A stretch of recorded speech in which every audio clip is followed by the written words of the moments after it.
Welcome to the Natasha Helfer Podcast. To help keep this podcast going, please consider donating at natashahelfer.com and share this episode. To watch the video of this podcast, you can subscribe to Natasha's channel on YouTube and follow her professional Facebook page at Natasha Helfer, LCMFT, CST-S. You can also find all her cool resources at natashahelfer.com. The information shared on this program is informational and should not be considered therapy. This podcast addresses many topics around mental health and sexuality and may not be suitable for minors. Some topics may elicit a trigger or emotional response, so please care for yourself accordingly. The views, thoughts, and opinions expressed by our guests are their own and do not necessarily reflect the views or feelings of Natasha Helfer or the Natasha Helfer Podcast. We provide a platform for open and diverse discussions, and it is important to recognize that different perspectives may be shared. We encourage our listeners to engage in critical thinking and form their own opinions. The intro and outro music for these episodes is by Otter Creek. Thank you for listening. Hello, everyone, and welcome to the Natasha Helfer Podcast, where we go after shame any way we can, and especially in the realms of sexuality, spirituality, mental health, which is kind of my jam, those three things, and they all seem to be taboo in one way or another, and so we like to make sure we can allow people to have a lot of different experiences in all those different realms without feeling shame about it. So super excited to have Mike Fuller, who I'll introduce here in a minute. It is the holiday season. It's December 5th of 2026. Sorry, 2025. I'm already way ahead of myself.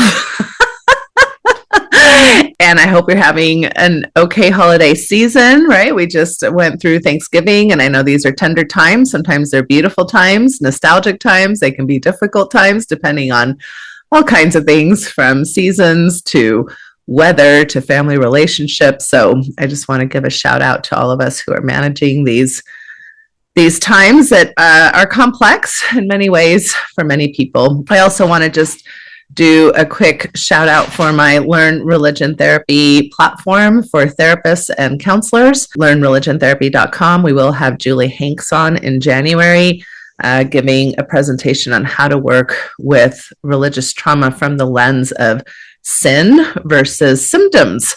So sometimes symptoms that we are experiencing that we would see more from a mental health lens in religious communities can be seen through a sin lens, and that can be really confusing. So if you're interested in that, make sure you sign up for our newsletter at learnreligiontherapy.com, and then you'll get all the announcements of all the upcoming trainings. Plus, we already have some great ones on the library doc. So there's that coming up. And also I have, if you are in the ethical non-monogamy community, I have partnered with the Sanctuary to do my next E&M support group. The Sanctuary is an organization here in Utah. You can find out more information about that under my events on my natashahelfer.com website.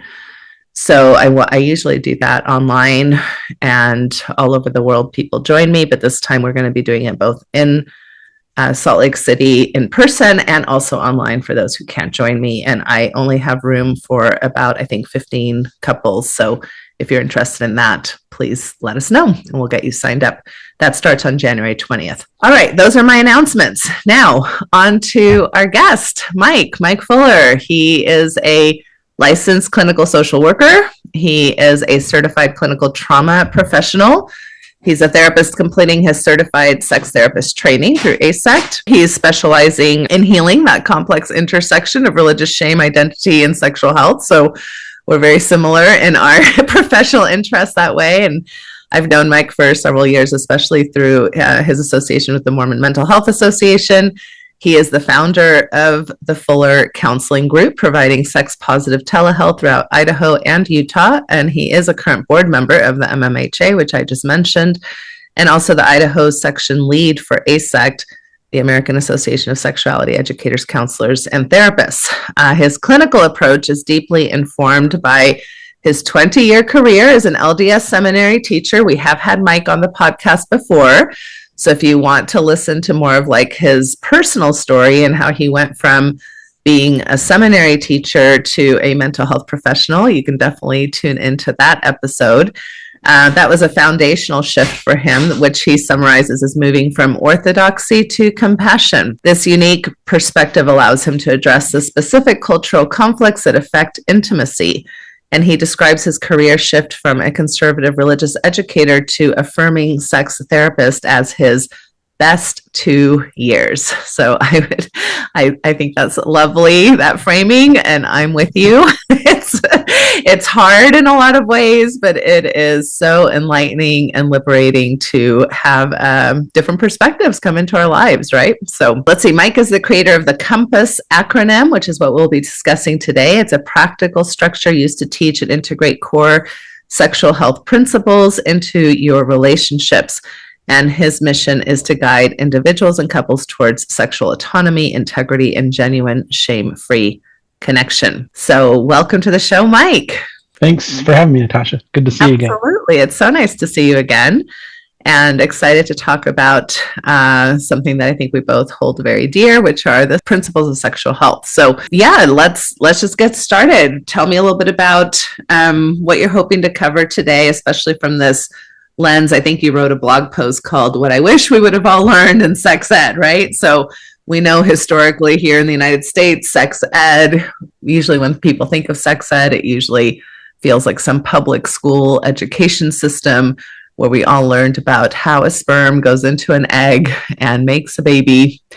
And may we learned something about fallopian tubes, and may we learned something about the penis, but that's kind of about it. So that's how many women are very familiar with the image of the fallopian tubes, which kind of looks like the ram, the ram face. While at the same time, not hardly anybody is very familiar with the clitoris. And the reason for that is because the clitoris is not considered a reproductive organ. And much of the public school system here in the United States of America will only allow sex educators to talk about reproduction instead of the primary reason most of us use sex, which is for connection, leisure, stress release, and 500 other reasons other than reproduction. So let's start there.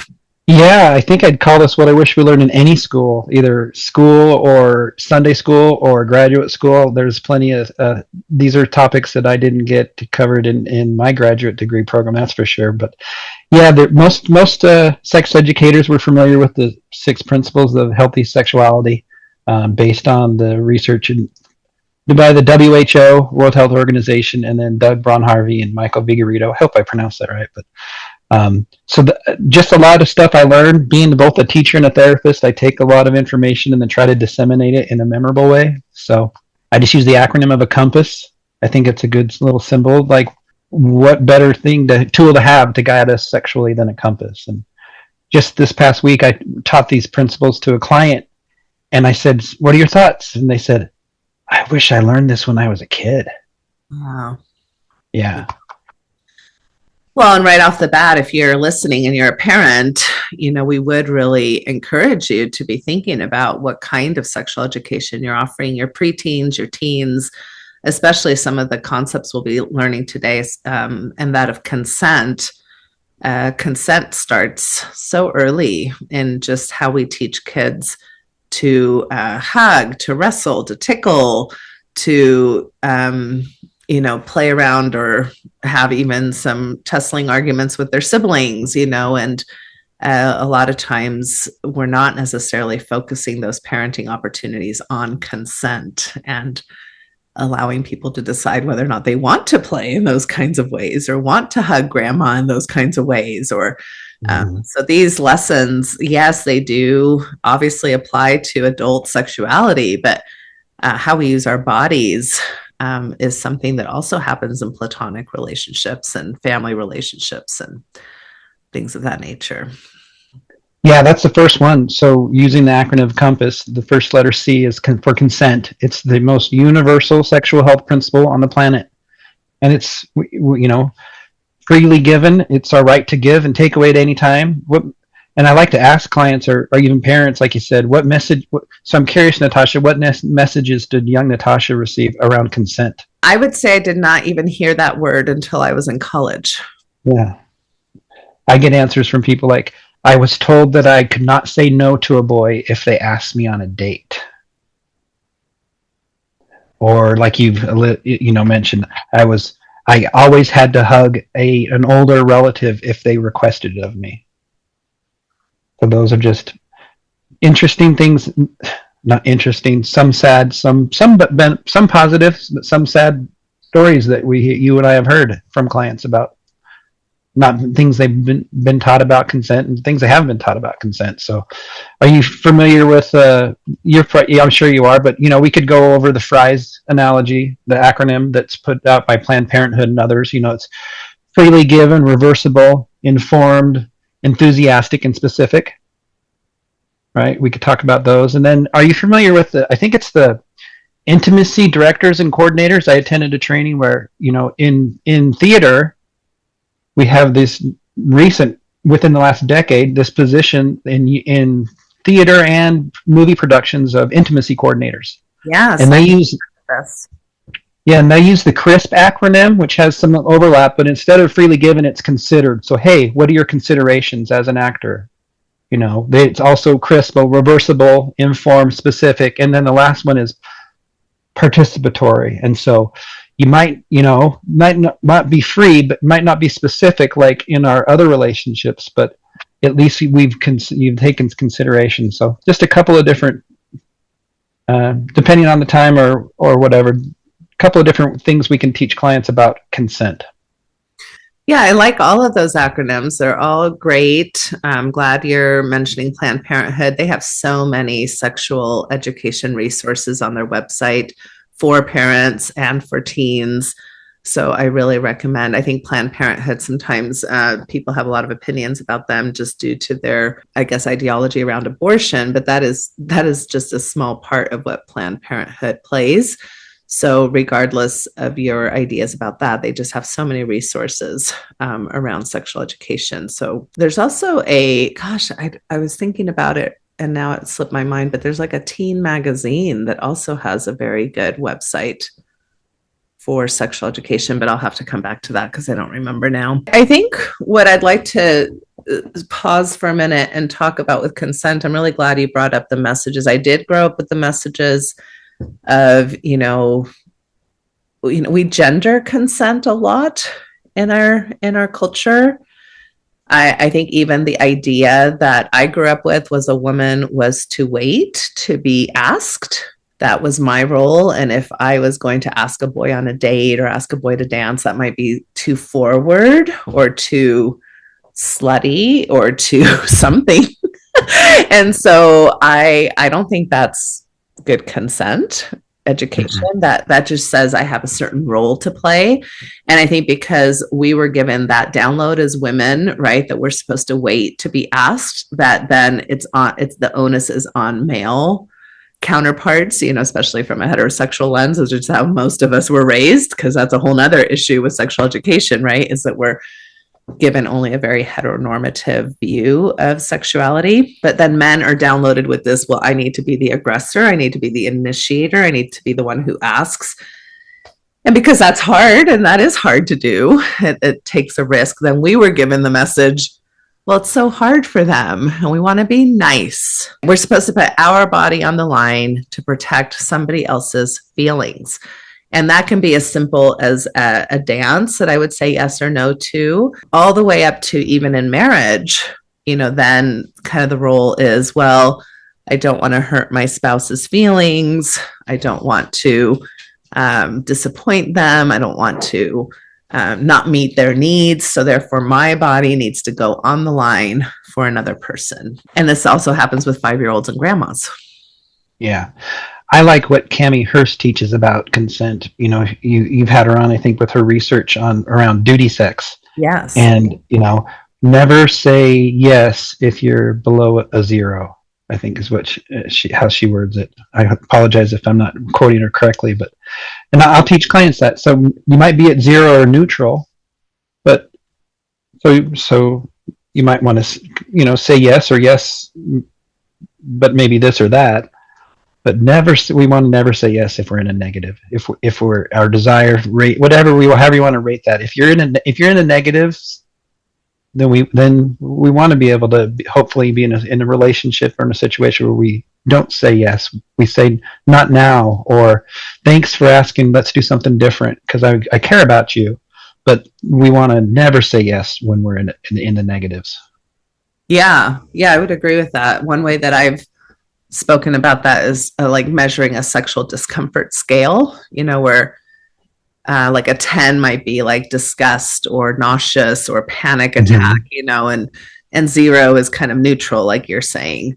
And I'm always like, I really don't want you past a 4 when it comes to experiencing discomfort in regards to consenting to something. And why would I say 4 instead of stay at 0 is because sometimes this is where consent gets tricky, is that sometimes we're trying something new for the first time. Sometimes we're curious about something and we are wanting to lean into a new experience, but there is still a little bit of discomfort with that.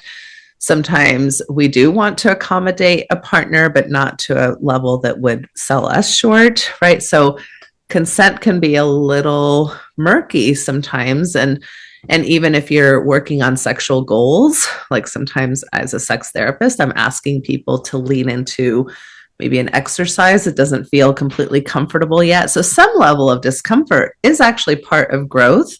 And it can actually, as I've leaned into some discomfort, I have found beautiful aspects of my sexuality I would have never known if I wouldn't have been willing to be a little bit uncomfortable, but not so uncomfortable that we're traumatizing ourselves or shutting our bodies down, right? And to your point, like with Dr. Hurst, I'm like, if it's negative, if now you're in a negative space of 0 pleasure or 0 reasons why you're wanting to do this for yourself, even if it is somewhat uncomfortable, then it needs to be a flat out no.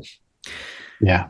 Yeah. And I think the research of Cami shows that a lot of times we say yes out of good intentions and it ends up biting everybody in the butt because now your body shuts down. Now your partner has actually less access to potentially having negotiated with you well. So even well-intentioned duty sex in the long run causes many more problems than what it solves.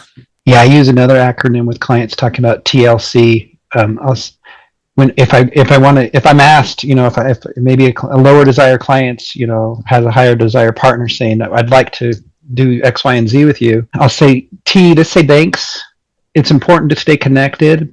L is let's do something else or let's do this later. And C is my reasons or because I'm maybe not there right now, but also the cause between us. It is important for us.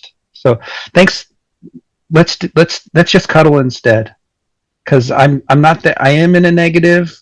I don't have the energy, but it's also important for us to stay connected. Yeah. I like that. Some simple tools. And again, that's just some ideas. Some of that, the acronym's mine, but some of that's again from Dr. Hurst's training I've attended. Yeah. Well, and I think too, to your point, this is where, again, as a family therapist, I'm very much influenced by Bowenian family therapy. And so differentiation is one of my favorite words. I'm sure people are sick and tired of hearing me use it. But this is at the heart, right? Consent is at the heart of differentiation skills because you need to be able to be differentiated enough to stay connected while staying autonomous at the same time, right? It's that ongoing dance. And it means we also have to be resilient. We need to be able to practice disappointing somebody, which is hard, especially when you love them. And we need to practice knowing how to be disappointed.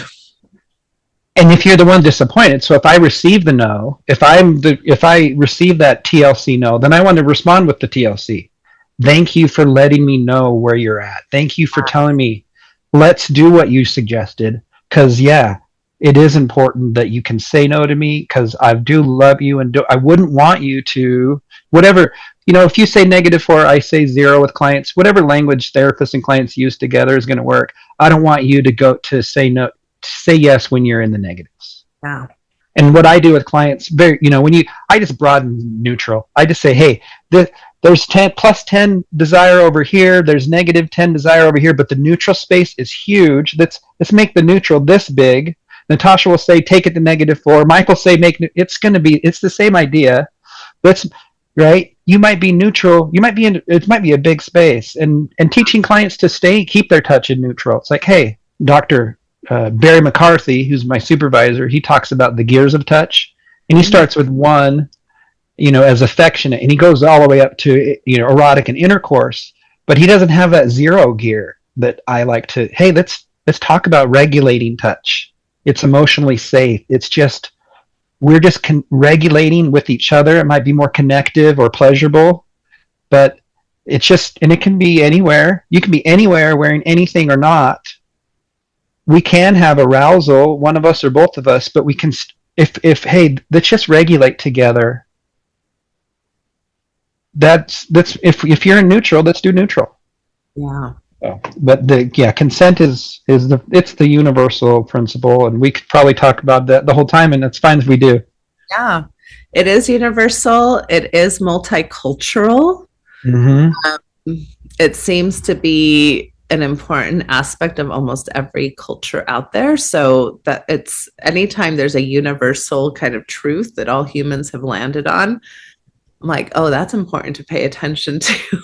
Yeah. Well, if you listen to Dr. Doug Brown Harvey, which I have in trainings, he's like, these are almost like laws of physics. If you violate them, it's going to have negative consequence. All of these principles. Yes, I like it. Well, another thing too that I've heard is like, you can't really say yes if there's no possibility to say no. So if you're functioning from a space either of, and there's different types of ways that people are facing these dynamics. I would say obviously there's forced, somebody forces their body onto your body or coerces you, and therefore you don't feel like you have an ability to say no or to protect your body. That's kind of the most extreme cases of consent violations. And all the way down the spectrum to just kind of having an internal struggle, even if your partner isn't showing up in a coercive, or that you might be like, oh, I need to do this. I should do this. This is what it means to be a good person or a good lover or a good partner. And I think that lands especially true in purity culture for women, that download that we are responsible for male pleasure and males' needs being met so that they don't go off and have affairs on us or watch porn. And these gender downloads are so damaging, so extremely damaging to everyone, including LGBTQ folks who, even when they partner with people of their same sex or same gender, still have some of those downloads that we're still deconstructing in some of our therapy work. So it's really important to start looking. I love that you started this whole section by asking me, what did you learn about consent, Natasha? Mm-hmm. It's a good question for all of us to sit with. Well, let's ask the second one then. Yeah. So I use O for openness, and then I put in parentheses the word honesty. So the principle from the WHO and others is honesty, but it's defined as that sexual health requires open and direct communication with oneself and every sexual partner, and honesty is a choice. So, openness gets us to honesty. What messages did young Natasha learn about being honest about your sexual behaviors? I think that this is at the core of why we're all so, excuse my French, fucked up to begin with. Is that I quite frankly, I think I got the download that I couldn't really even be honest with myself, because anything that I noticed that was of a sexual nature, which for me was very early. I was a sexually curious child. Mm-hmm. I enjoyed touching my own body. I fell asleep to masturbation. I wouldn't have even known it was masturbation at the time.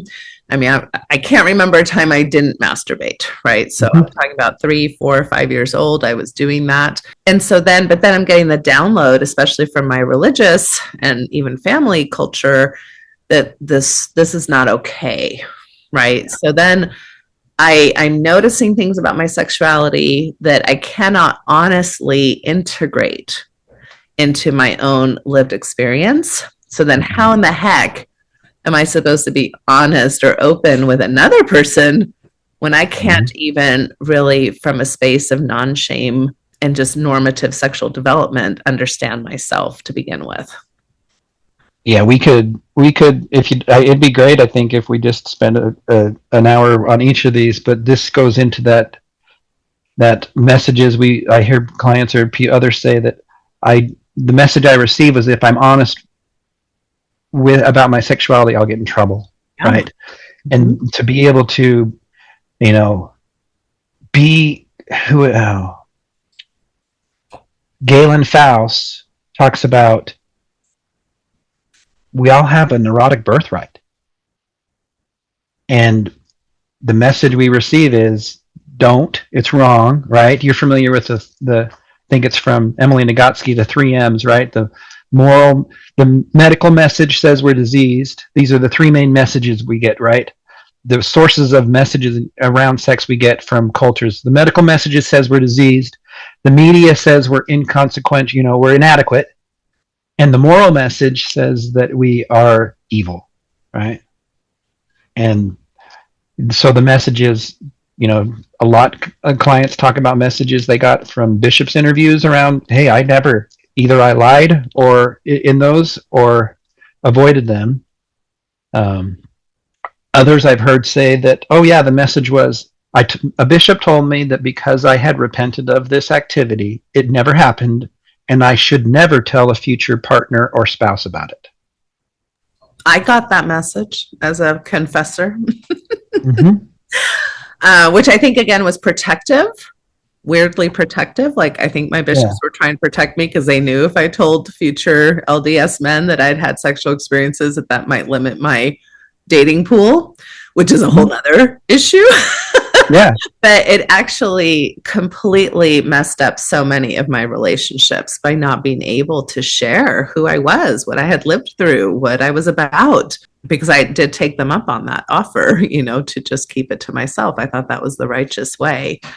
So yeah, this is, as you said that, the medical, the moral, and the media, like, I hope everybody just sits with that comment that you just made for a minute. Those are 3 pretty, I don't know, what else are we not influenced by, right? Are the science kind of, the entertainment and media, and then the family and cultural and religious and every single one of those arenas is telling you you're bad in some way or another.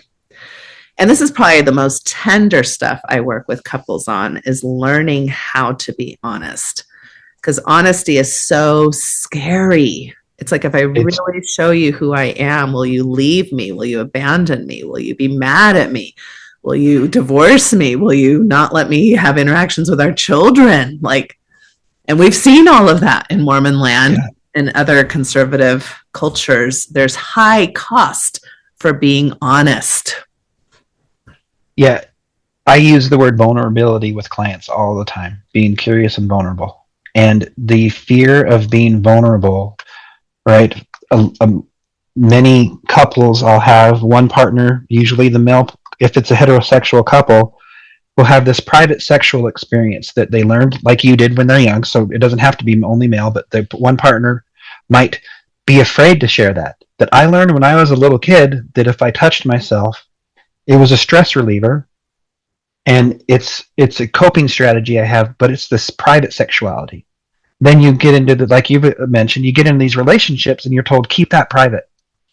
Okay. Keep not just your solo sexual behaviors private, keep your partner's sexual behaviors private. Because when you get with your partner, I learned this from you years ago, right? We have this ownership model, right? And this pleasure model. And so when we get married, we own our partner's sexuality. Instead of this, I try to go from this, right?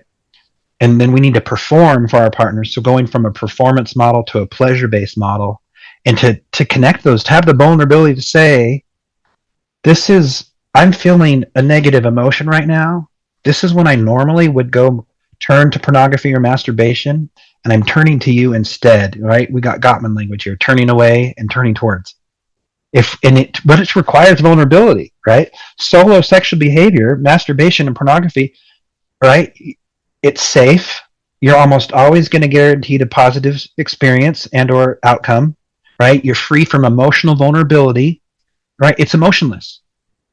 And then we have the partner who'll say, well, why will you turn to that but not to me? And it's because turning to you requires risk, right? Let's use that TLC language. Let's say, no, thank you for coming to me. Can I hug? Let's hug, because I'm so glad you came and told me this, instead of any other response. When we're vulnerable, if we can teach that vulnerability and get that just Pavlovian experience of, you are safe to turn to me. It's being honest, is open and honest and vulnerable, it's some of the scariest things. Scariest things. Yeah. And we all want intimacy. And yet, I remember, back in the day when Dr. John Dolan and I would talk a lot and do faith transition retreats, this was the thing, is that we want connection more than anything as humans. Mm-hmm. So why don't we do what Brene Brown says, right? And be vulnerable, because we know vulnerability leads to connection. Well, because vulnerability also leads to rejection.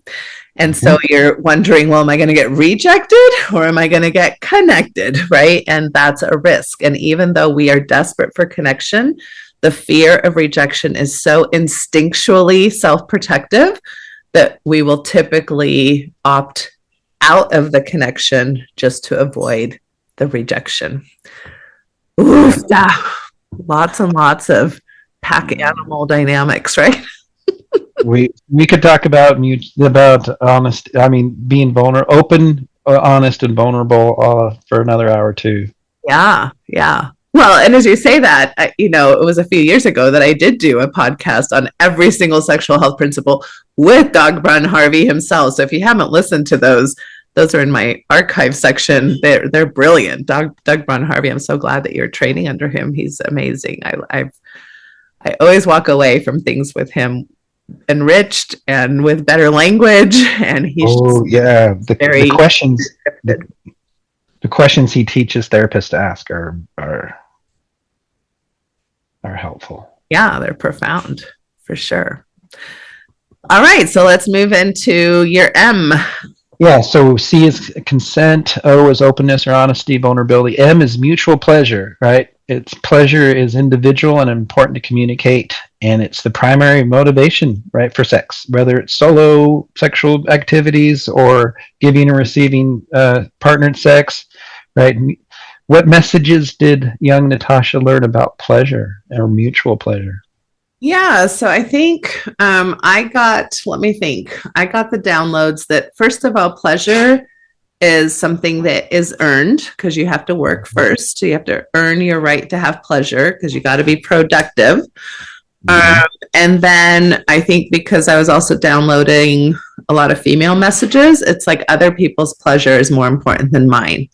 So I've got to be a caretaker. I've got to make sure everybody else is okay. And then maybe it's okay for me to be okay. Yep, then maybe. Yeah, I like the phrase. I think I learned it from Emily Nagoski, right? Pleasure is the measure. Yeah. Right. I will never forget the moment I looked up the word hedonism in the dictionary, because I thought the definition of hedonism was something to do with Satan, something to do with being selfish, being super, only caring about pleasure, but that's the only thing you cared about in your whole life and everything else didn't matter. And when I read the very simplistic definition, is the pursuit of pleasure, that's what hedonism is. That was a shocking moment to me. I was like, oh, so we have talked about hedonism like it's this huge sin, and all it is just seeking pleasure in your life. Mm-hmm. I think we download tons of, especially in capitalistic, American, even Mormon, I know we both come from Mormonism, Mormon culture, that productivity is the measure, not pleasure. And of course we get, if you're productive enough, you'll make good money and you'll have resources and assets, and nobody even knows how to sleep in this country because we're so worried about being productive. Yeah, I think that the messages we receive around these, right? I think the message young Mike learned was it's evil, it's wrong, right? It's that pleasure, sex, like you said, we've got this production and this performance, right? that's right. With clients, with my couple clients, when you get into the minds of the sexual mind, and person's able to share that with their partner, often it's, and whether this is, I hear it more from male clients, but not only, it's, I need to perform. If I don't perform properly, if I don't perform enough, if she doesn't receive pleasure, if she doesn't receive an orgasm, I've done it wrong. If I don't receive an orgasm, so their brains will go into that. If I don't have an erection, if I don't blow her out of the water. And I think this shows up in gay relationships too. There's a lot of insecurities that I talk about with my gay clients about what it means if I don't do things right, and how am I going to be perceived? Am I going to be judged by the other gay men who are better than me, more muscular than me, work out but more than me? I heard it today with a lesbian couple that I work with, right? I need like you said, I have to make sure they experience pleasure. It's my job to make sure my partner experience pleasure. And so I like you use that phrase, pep talk, for one of your models. I say, let's try to have pep sex, playfully explore pleasure. Right. Spend time together, explore together, do it playfully, laugh, humor, right? And pleasure is right. The experience we have is a measure instead of the outcome. That, like you said, that performance, that productivity on one side, pleasure on the other side. Yeah, it's a really interesting thing to weave around with couples, because I do think that we got the download, even looking back at like the classic Snow White story. The Snow White story is very interesting in this idea that, her innocence is going to, she's kind of like this innocent, sleeping, passive woman, right? Mm-hmm. And who awakens her, right? Who awakens her is the man by kissing her. And I think there is this kind of gendered notion that men are supposed to figure out the pleasure for the woman, right? And at least we care about that these days, because I don't know that 100 years ago we even cared about the pleasure of the woman, but at least we care about it. But I really would hope people can go into this model where it's more like, my pleasure is actually primarily my responsibility. It is my responsibility to figure out what brings me pleasure, how I experience pleasure, what I think is pleasurable, and then communicate that to a partner who can share then the responsibility of that mutual, pleasurable, contextual space that we're going to co-create together. But it is never solely the responsibility of the other to figure out your pleasure, right? And this is why things, especially like self-pleasure, a lot of people who have not masturbated or felt really guilty about masturbating, this is one of the things that we offer as one potential strategy as sex therapists is, well, actually touch your own body, look at your own body, figure out. And sometimes I start with non-sexual stuff.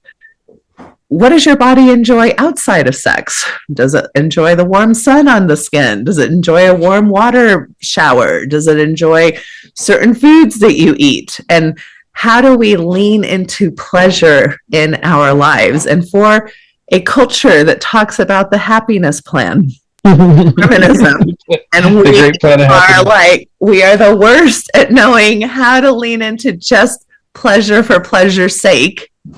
It's just fascinatingly ironic to me. Yeah, to use yet another acronym, I'll ask clients what makes you smile, right? Mm-hmm. You've already listed through. Okay, let's go through the 5 senses. And these are non-erotic. This is an erotic conversation. What makes you smile? What sights, sounds, senses, touches, what smells, right? M is for movements, so SMILES. What movements make you smile? What do you enjoy doing? Is it dancing, walking? Is it right playing sports? When do you notice yourself smiling? I is for individuals. Who makes you smile? L are locations. Where do you find yourself smiling? E, we can get into erotic. Erotically, what makes you smile? Just one of them. And then S is, a client added this one to me. They said, "What about style, Mike? maybe wearing makeup or dressing up, doing your hair. What are things that make you let's start at that basic level if we need to, and build up from there to pleasure. Yeah, I love it. So mutual pleasure. And then one thing too that I think you've alluded to, but I just want to make sure we're clarifying, is not having pleasure tied to a goal. Because I think a lot of times, I think it is important to check in, especially if you're having partnered sex. If one of you has climaxed and had an orgasm, is the other person wanting that experience as well? And then making sure that we accommodate that. And also not feeling like it's the end of the world if that doesn't happen. I know that many times I'm like, yep, I want to take that time and I really do want to experience that. And other times I'm like, I could care less if I experience that. I've had a wonderful time. I'm actually getting pretty tired. I'm kind of in a different headspace. But that doesn't mean that we failed. That doesn't mean that because I didn't have an orgasm that now we have to catastrophize this, or that you're not a good lover, or that I did something wrong. It's just like, it was a pleasurable experience. So I think sometimes I feel like people are so worried about the other person having an orgasm that they almost create too much pressure, and that can interfere with actually orgasm happening. So it's, again, well-intentioned, but like, let's not get so out of out of the feeling of it just because of it. So let's define pleasure in many, many different ways. And like you said, let's communicate. So it can be synchronous or asynchronous. Maybe one of us is more receiving pleasure, or we're focusing on one. Maybe at another time where the other person is more receiving or giving or taking, or it doesn't have to be. It can be there's so many.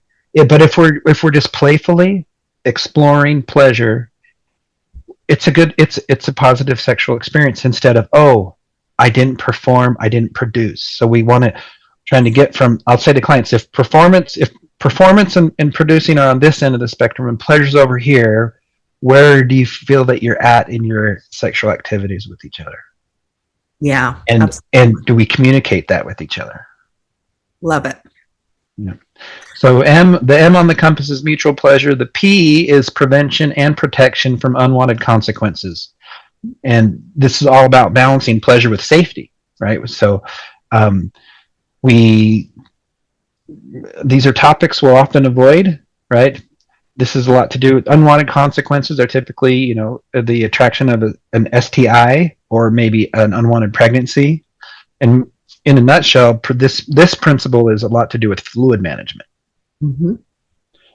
And they all overlap, right? We have to, are we honest with our partners? Are honest partners with us?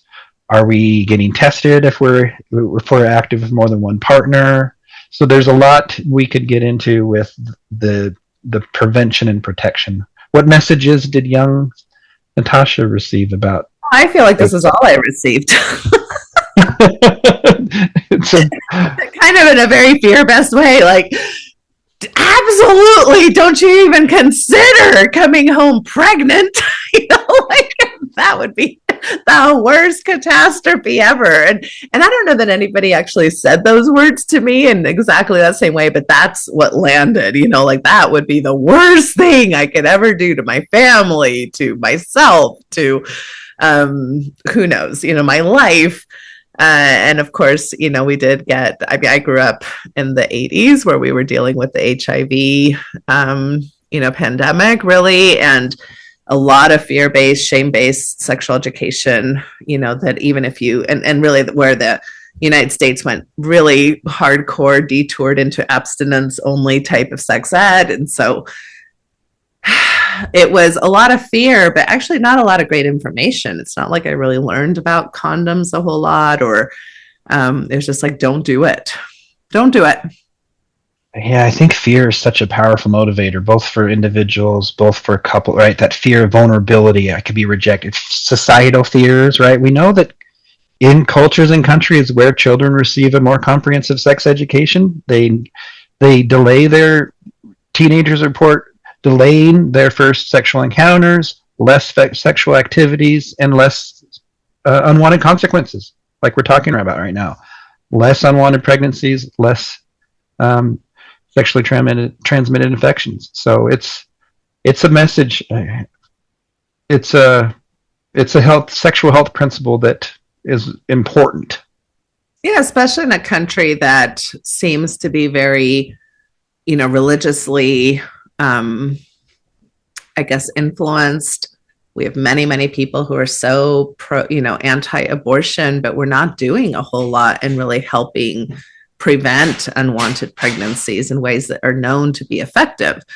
And, it's like people want to hide their head in the sands and just pretend sex isn't part of human development until you're married and ready to, have babies. And that's just not really how humans show up ever.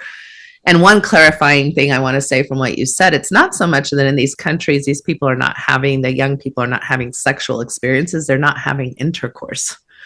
Right. So they're well enough educated by their teachers, parents, mentors, that there's many ways to enjoy sexuality without taking, the higher risk. You can take higher risk options off the table while you're not prepared.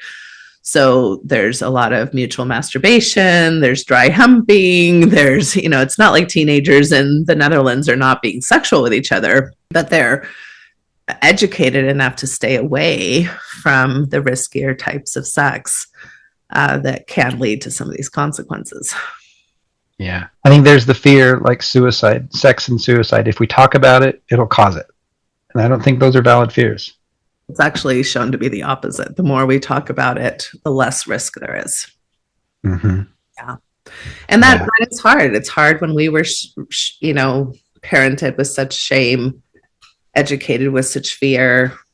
A lot of people do have values that they would prefer for their teenagers not to be sexually active until they are in a committed, loving, even marital relationship. And this is where I love Al Vernacchio's approach. He wrote the book For Goodness Sex. It's a parenting book. Mm-hmm. And he really does talk about, you have a right to teach your values to your kids.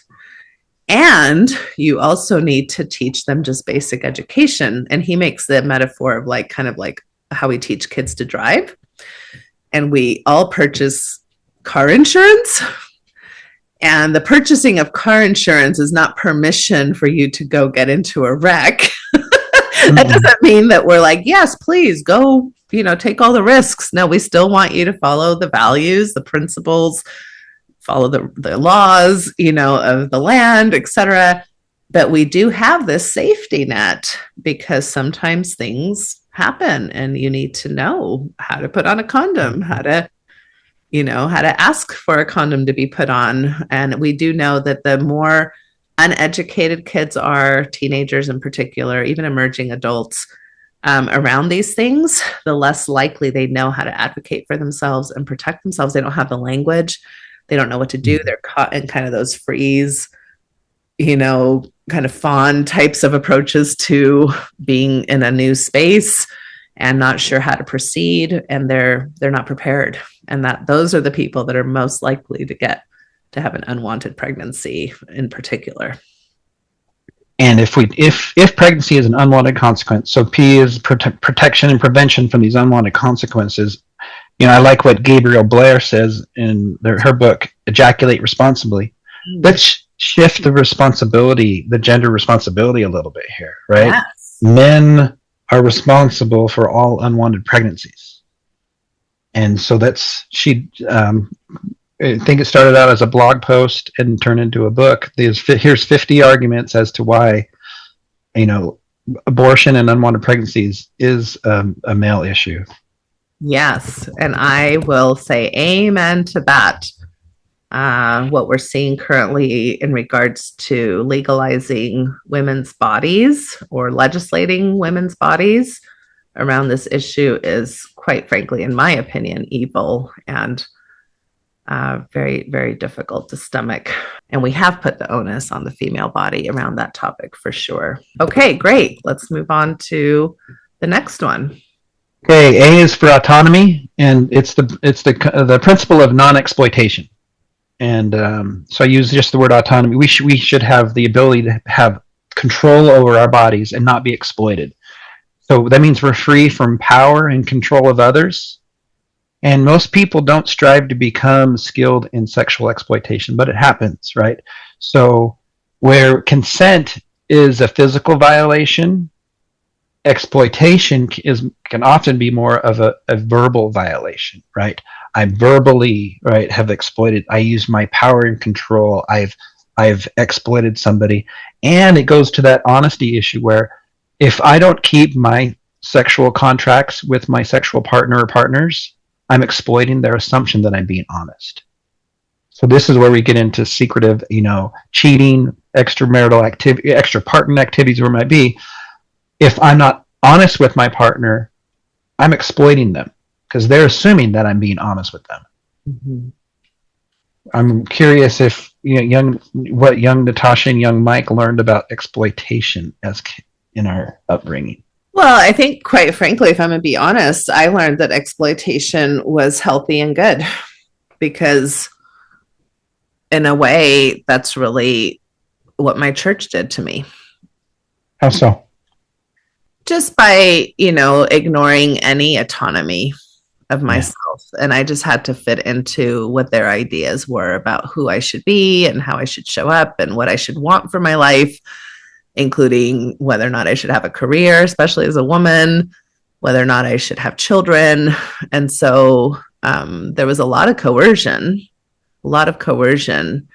and we are very coercive in our ways oftentimes of parenting children because we are coercing them to fit our ideas of who they should be. That's a pretty classic parental tradition that I hope, are starting to get away from instead of allowing for that autonomy, right? So yes, I think I learned that exploitation and coercion, I think it took me a long time to even figure out what that felt like because it was such a familiar thing. Sometimes when it's so familiar, you don't realize it's happening to you.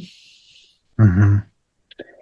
Yeah, the lack of the not keeping of agreements was one. I think the withholding of information was one of the things that really personally affected me too when it comes to my experience with the organized religion. Yeah, which is a kind of harsh thing to say, and yet it's, especially when you come from a high demand, high control religion where most aspects of your life have some pretty deep expectations and also deep consequences if you don't follow them.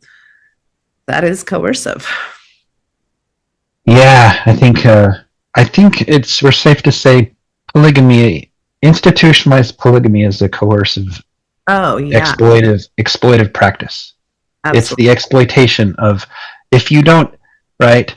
I received personally a message of a Joseph Smith, for example, who I call the Legacy Joseph. If you remember the 2000s Legacy film that was first shown in Utah only, and then right.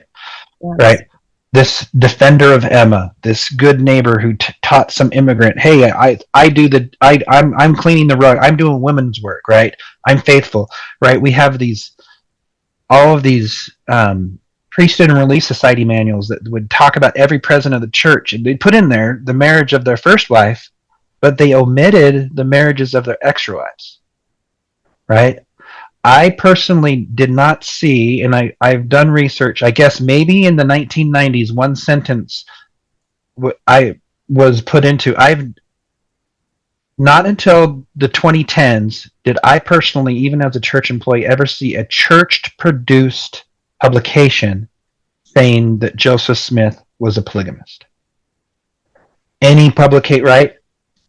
Even the teachings of Brigham Young, that introduction didn't have his extra wives mentioned. It was omitted. And so there's this current argument that, it was a righteous thing, but we omitted it. And I don't know that you can hold both of those stations, that where this is a righteous activity, but we chose not to tell you about it.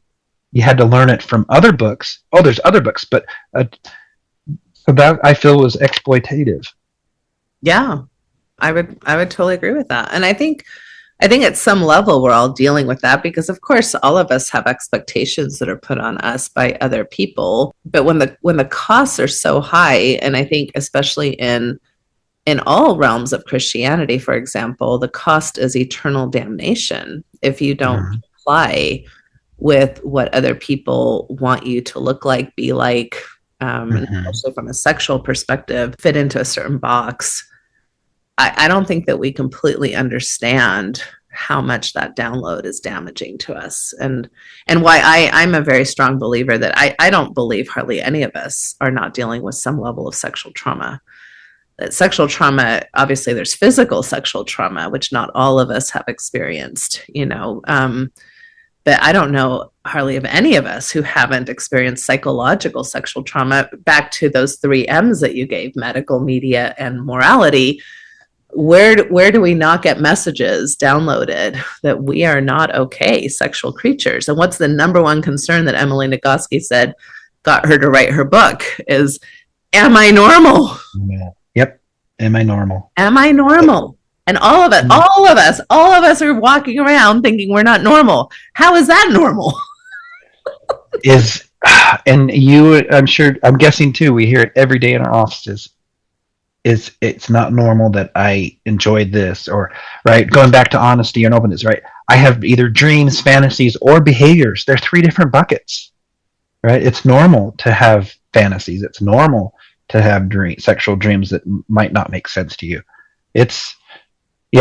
Going back though to the exploitation, right? Telling somebody, if you don't engage in a relationship or sex with me, an angel's going to kill me, right? Or if you don't engage in relationships or sex with me, your family won't receive eternal stuff. Your entire family will if you do it, and won't if you don't. I think that's a classic example of exploitation. And then we have, bring it down to partners, right? If we get into this inability to be honest, there's so much overlap, right, between this principle of being honest and not exploiting somebody. I think Doug Braun Harvey says when he attends a wedding, he'll say, and they talk about their vows, he says that's the last time they're going to talk or think about that. To have these conversations about what are our agreements within our relationship. Yeah, that's really well, and I think the question we all really need to sit with, which I know is a difficult one, because this is at the core of our beliefs, and our beliefs are at the core of our identity, is do we truly believe in a coercive God? Because a lot of the arguments I hear from people, like, well, homosexuality is a sin. Sorry, I wish I could be more affirming, but not my issue. God said so, right? Or, like you're saying, God said with the polygamy story in Mormonism, right? We somehow try to justify that there's some reason why it would have been okay for an angel to come and threaten Emma's life if she wasn't willing to go along with something that had to do with putting her body on the line, right? And so are we okay believing in a coercive, exploitative God? And that's I think a question we all need to sit with. Yeah. And are we okay letting our kids know that that's the all-seeing eye is a coercive, exploitative God? And I think I've heard you talk about that in other episodes or other spaces about this summer, talking about the effect that believing that a God sees all of our sexual behaviors and activities, right, follows us into the bathroom. Yeah. And then not only an all-seeing God, but then all my relatives are able to watch me.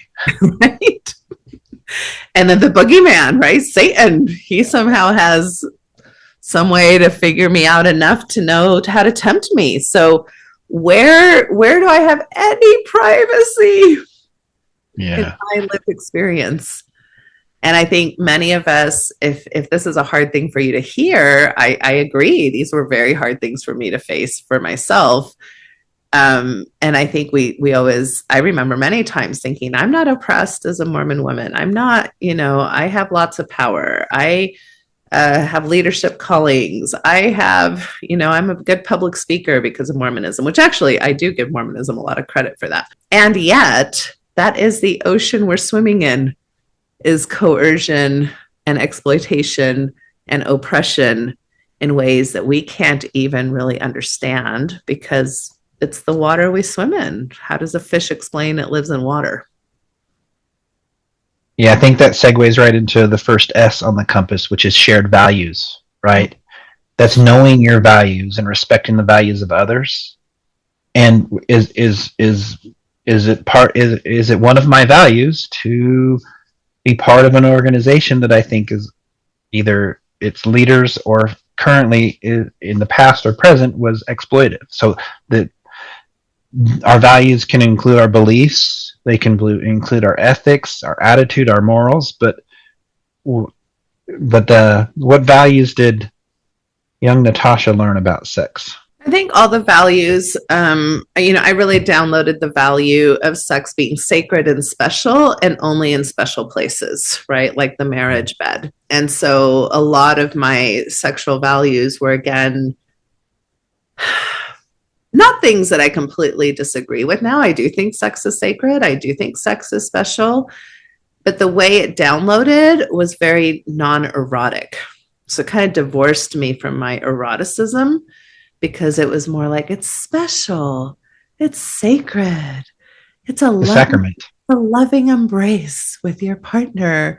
And I'm like, that just does not match the lived experience of fucking. It just doesn't. And from everything from fluids, like you mentioned, and grunts and moans and movements. And I mean, it's just much more animalistic. And when we don't know how to blend the erotic and the sacred, and instead we divorce them in our value systems, boy, does that impact desire. That inability to release, be erotic, and the verb, like you, I don't think there's an equivalent English word for it, right? Fucking is a verb. The religious download sacredness that many clients receive prohibits them being able to say, right, I was wrong, bad, then it's supposed to be only beautiful, only sacred. We'll have one part say, hey, take me, the other part saying, right, that would reduce your value as a partner. It is a very cerebral and physical challenge for many of my clients. I'm guessing you see that regularly too. Yeah, exactly. So I love the values thing. I really encourage my couples to think about their values. What do I value? What do I value, right, in my sexuality and my sexual experiences and my identity as a sexual being? These are really beautiful things to explore with a sex affirming therapist. And I'll suggest consider this compass a list of values to start. Then I'll also suggest maybe regulation, connection, and pleasure. Those might be your values, right? Those might be the goal or purpose or reasons that you engage in sex with your partner. It's regulating, it's connective, it's pleasurable. Can we maybe start there? But what are your own? Yeah, it's going from the sacred to the, what's the opposite of sacred? I don't know. I think sometimes the crassness. Yeah. Erotic, maybe. I don't know. Because then I can hear some people say, no, it's right. It's once you can allow yourself to open up, that's a very sacred, eroticism is a very sacred space. So, yeah. And that's my favorite. So, you're going to have to deal with the F word a lot this time if you're listening in, but my favorite sticker that I've come up with for, that I give away at Sunstone is fucking is spiritual. And I'm really kind of intentionally, oh, you have it. There you go. If you're watching on YouTube, you can see Mike holding up my sticker. And that's a very intentional sentence. Some people may think I'm trying to be crass or, like get attention. I'm like, no, I'm really trying to remarry this, these concepts. It's like the Madonna horror complex, right? That many people are aware of if you've studied basic Psych 101 or Freudian types of psychologies. It's like we often get that sacred. When you think about the word sacred, spiritual, what do you think of? You think of heaven, you think of halos, you think of angels, you think of when you think about fucking, when you think about, cum, when you think about ejaculation, orgasm, you think about a totally different thing. You think of sweaty bodies, you think of, I don't know, fantasies. Well, why can't those things coexist? Right? I don't know. I mean, I forget who said this a long time ago, but it's like, what's the number one thing people say during sex that's pleasurable is, oh my God. Oh my God. Mm-hmm. I mean, sex, even the crassest, BDSM, kinkiest, erotic kind of sex can be profoundly spiritual. And it wasn't really until I started marrying those concepts back together that I started to really go down the path, which I feel like is an ongoing path because it continues to grow for me, the path of actual erotic embodiment and potential. Because if I'm kind of divorcing those things, oh, I like this kinky thing, but ooh, that means I'm naughty and that means I'm bad, but I'm going to do it anyway because it's so fun. Mm-hmm. That limits your ability to say, no, all of this is my birthright. It's my pleasure is my birthright. Mm-hmm. That may show up in some vanilla ways. That may show up in some kinky ways. But as long as some of these basic principles are in place, it is sacred. And I think that's probably one of the biggest things that religion has harmed us with is telling us, no, that's not sacred. That you're not allowed to think of that as sacred. I currently have more than one couples as clients who have this. I literally said to them, and some of my clients are still fully believing members of religions, and I'll say, let me know if this is accurate. But it seems like you, partner, would like your partner to fuck you, and you aren't able to fuck your partner. And right now, it seems to be more the male partner's unable to do it, and the female partner is saying, right, this is what I signed up for. We're allowed to do this. So it's the values. These values around sex are just so down.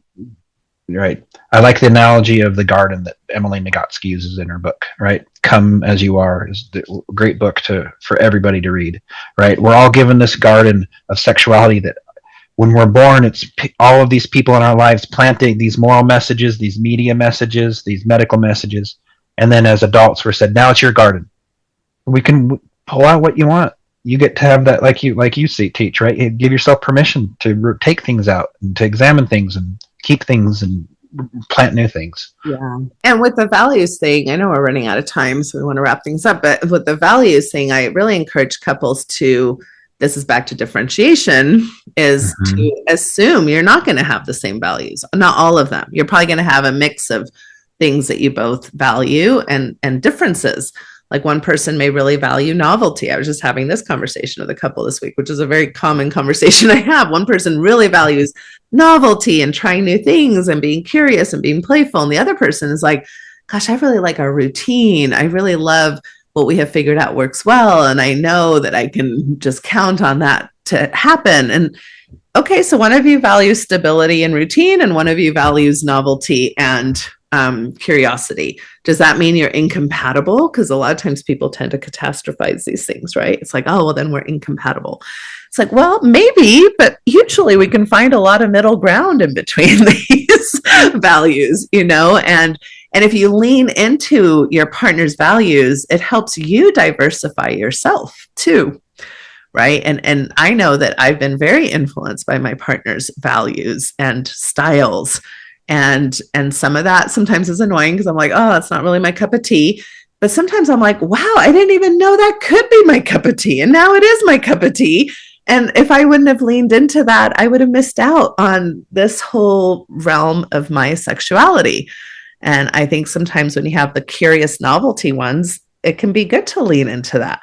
But also the routine stable ones, boy, that can be very tantric, very sensual, very like slowing down and not always needing stimulation. So you can really learn from people's styles and different values if you learn not to be threatened by them and instead collaborate with them.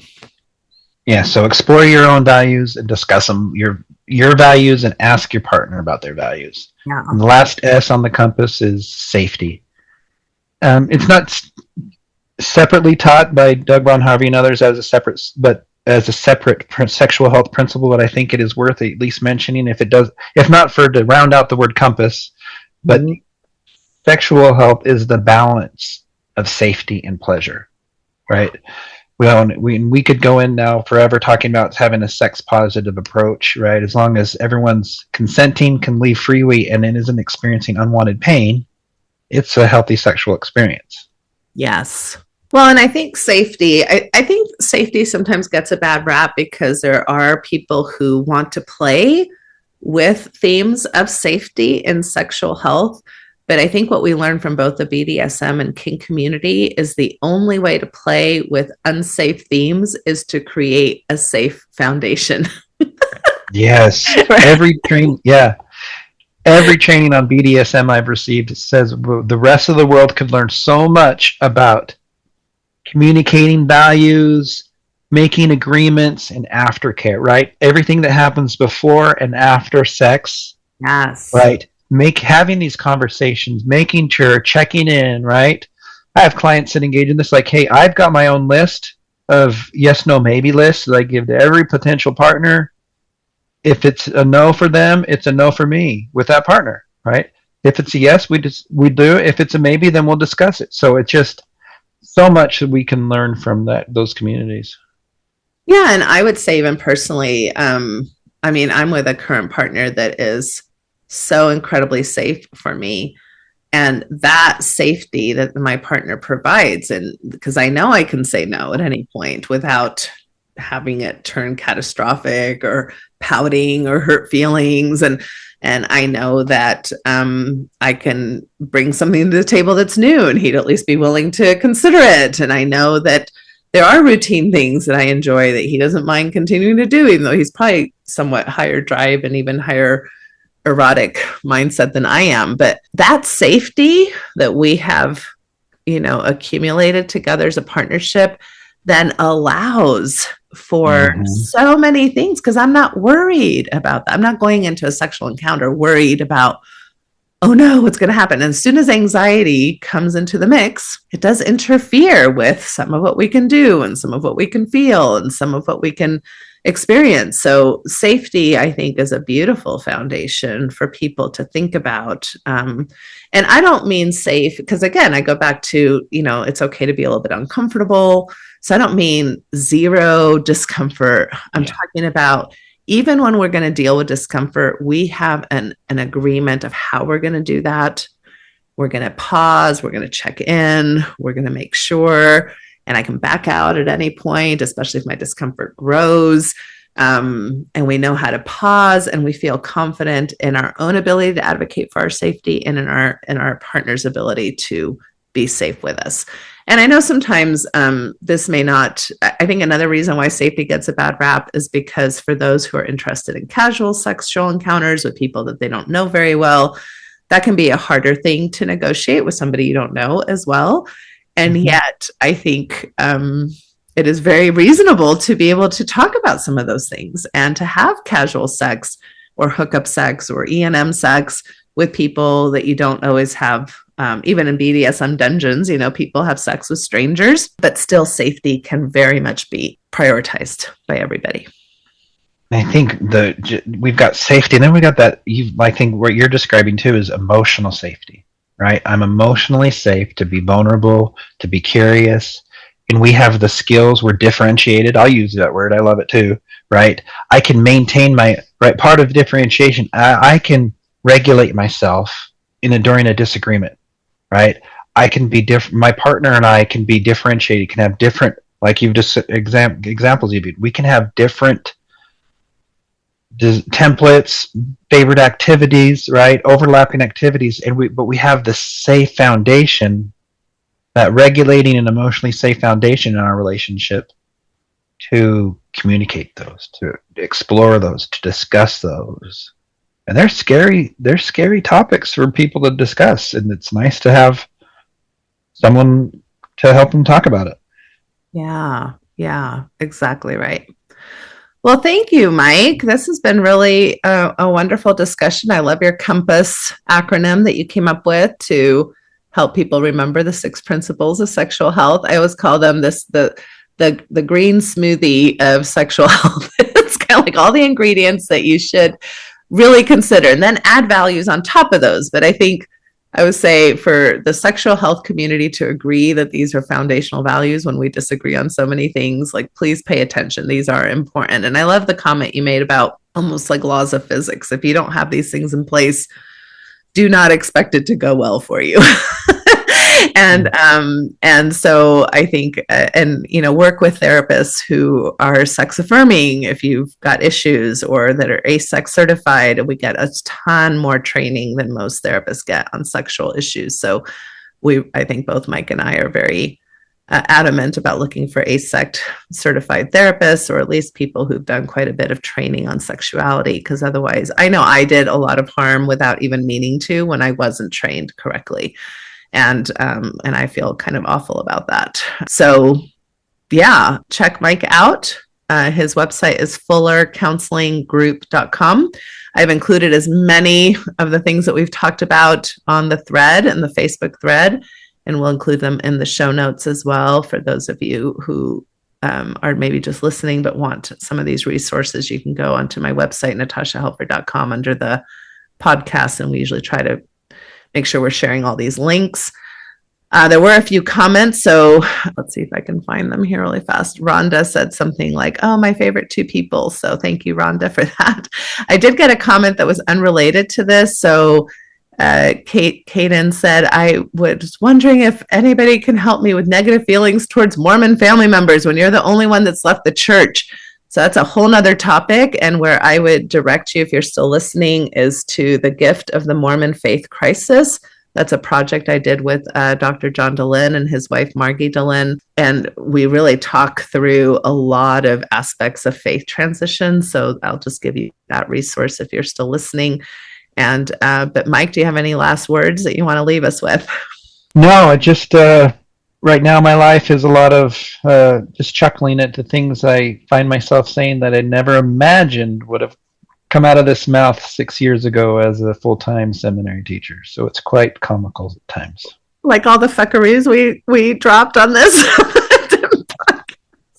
See, I don't swear. I use fuck either as an appropriate adjective or a verb in therapy. Oh, see, look at you doing an awesome reframe. I love it.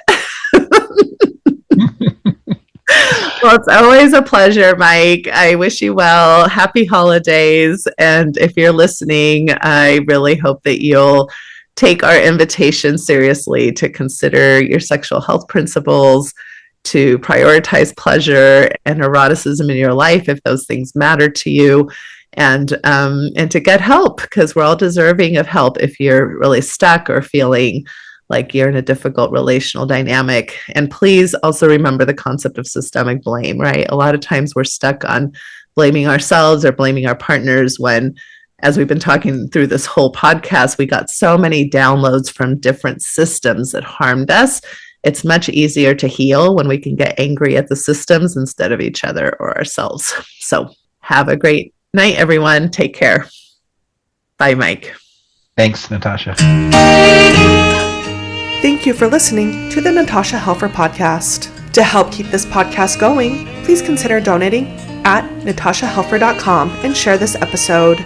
To watch the video of this podcast, you can subscribe to Natasha's channel on YouTube and follow her professional Facebook page at Natasha Helfer, LCMFT, CST-S. You can also find all her cool resources at natashahelfer.com. The information shared on this program is informational and should not be considered therapy.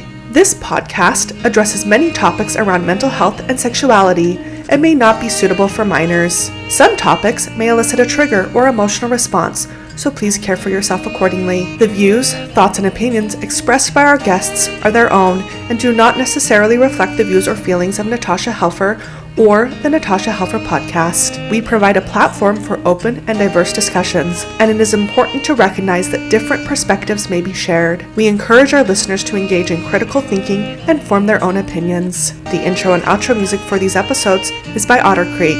Thank you for listening.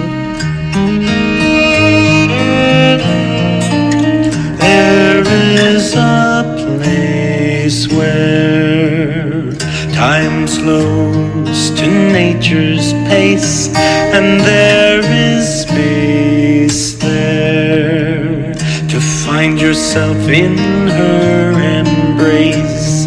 Some places should be left alone. Now say the so we can always go to the homeland of the heart.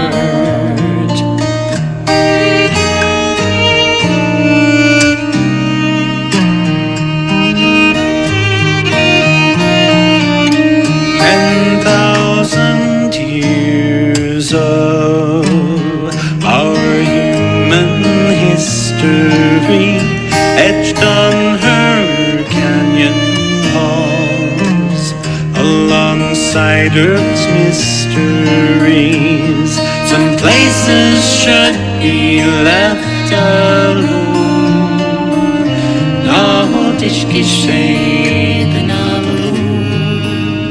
So we can always go to the homeland of the heart, to the homeland of the heart.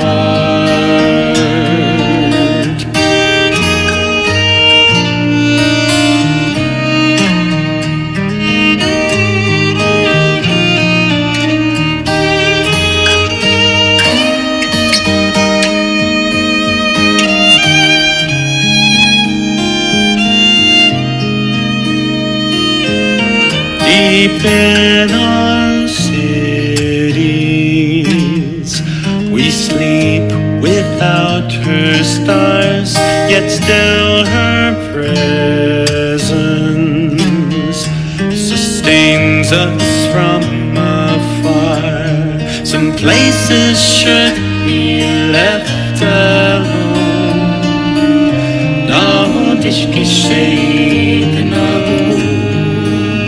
So we can always go to the homeland of the heart, to the homeland of the heart, to the homeland.